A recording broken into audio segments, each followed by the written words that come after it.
I want to be the guy that has freedom. So much for this dream middle class. And my mom keeps telling me, we're supposed to be grateful. My mom doesn't understand because she's like, you got a bike, you got a roof over your head, you got food every day, and I'm not satisfied. And so I'm starting to make decisions right now. I'm gonna get rich one day. Deciding what it is you want out of life. What is your life plan? What do you want your life to be is the most important thing you can decide on. An obsession is what people need to find success. I think they also need to have this constant and never-ending striving for improvement. I don't care who you are. I don't care how successful you are going to doubt everything every step of the way. That is why faith is so important and literally the hardest one to master. What the mind can conceive and believe it can achieve. For most people, what they do is exterior driven. It's driven by what we think others think we should have. It's not what we think we should have. If you can develop the habit of deciding what you want to do and planning every step and in doing it, you're only going to get better and better at it and do it bigger and bigger and bigger. Things go real fast here, okay? Life is real short and you're gonna die early. And that was a moment where it's like, do you choose what others would deem a success or do you choose character? I chose from that point forward, I would always choose character over success. I've lived that way ever since. And the odd thing about it is, when you do that, success finds you.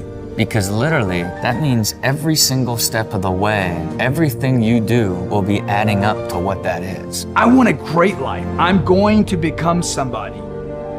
And if it takes you 5 years, 10 years, 20 years, you will find energy in slowly moving towards it with the ultimate end in mind of what you want to achieve. And I think for most people, they are too consumed with their lives and the things around them and just surviving or getting by or finding what their reason for getting up the next day is and, oh, do I want to do this job, or too much stress and pressure to even create a life plan in the first place. You know, I think most people don't even consider what they want out of life, especially when you're young, you know, and God forbid you are in your 20s.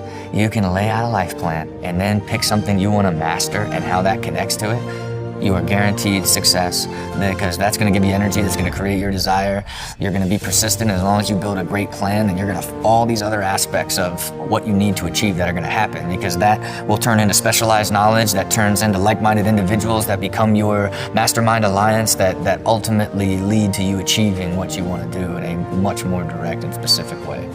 There's a lot of talk about passion, and I don't think a lot of the great entrepreneurs or great achievers in the world that necessarily are driven by just this idea of passion. I think passion is a misnomer where it's like they're always zealfully happy and in love with what they're doing all the time. I think a better word for it is they're obsessed. I read an article recently about Mark Parker, the CEO of Nike, and it was a short article, but in the article, he said the word obsessed 13 times. And I think that's what you will find if you look at the study of any extraordinary achiever. You know, Thomas Edison, was he passionate? Alexander Graham Bell, was he passionate, or were they obsessed? And I've done a whole variety of things, a dozen different industries and unrelated industries. And each time I would say that what drove me was an obsession, not a passion necessarily. I wasn't necessarily like joyful about the process all along the way. And I think that's the way people misunderstand passion. But I was certainly obsessed about getting it to a point of excellence. I think an obsession is what people need to find success. I think they also need to have this constant and never-ending striving for improvement.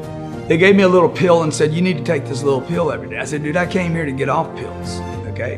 And before I left, the counselor grabbed me and said, hey, if you don't give up your ideas of getting rich, because in 28 days you share your whole life, all your dreams, your goals, everything. They're trying to get to what happened. Give up all your ideas of writing books. Give up your ideas of helping people all over the world. Just help the alcoholic and the drug addict, and that'll be enough.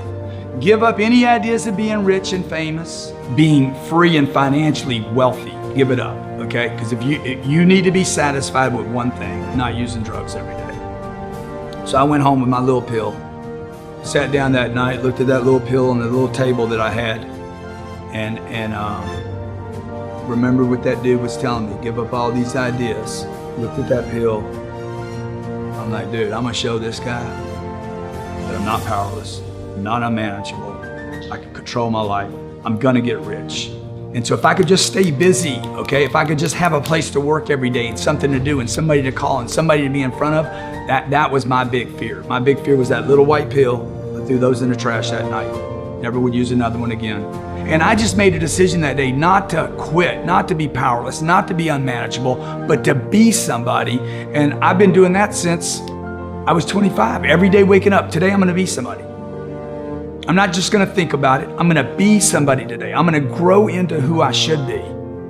Really, it's not even about landing that trick. You just really don't believe that you were meant to be successful. After all of that work on the subconscious and the auto-suggesting of saying it over and over, and then testing now to where you're at a 10 of believing that you were meant to be successful. My entire existence went on an insane trajectory. I was just a mediocre pro skateboarder, like half-ass entrepreneur up until that point, and literally my entire life trajectory turned into this incredible success from that point on. I am more than aware that I am built off these incredible successes at a very young age. I had taken incredible risks my entire young life that really gave me the confidence to fail. Where I built such a self-belief where even in failure I knew, well, okay, that here's why that didn't go. I'm gonna do this now, and I'm incredibly grateful for that because it's given me a chance to create and build a life much different than if it would have been based off of failure. I was in 11th grade and the bell had rung and I was quickly running out of class. It was AP English and I needed to get to baseball practice because that night we had a game. But the teacher stopped me and said, Darren, I need to speak with you, which is never good, right? So I shirkingly go up to her desk and she hands our latest essay to me. And it had a big fat red letter on it, way too far down in the alphabet to be any good.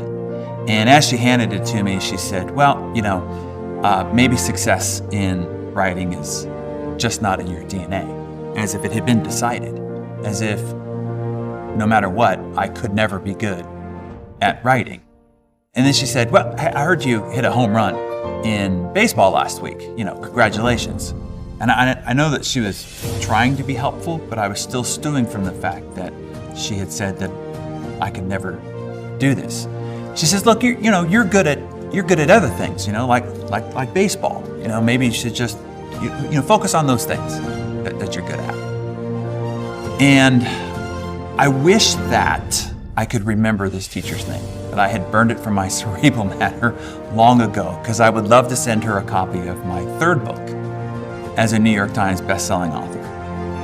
And it was almost because she said I couldn't that I probably to this day work so hard at trying to do so.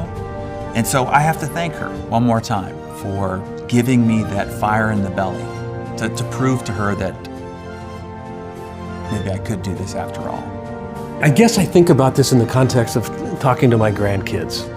If I had one piece of advice, and this was the last thing that I asked them to think about and to consider as they live their life, is not to be encumbered by what the world seems to be showing them. Listen to their heart.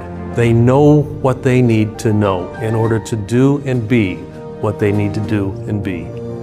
They just need to quiet themselves in order to listen.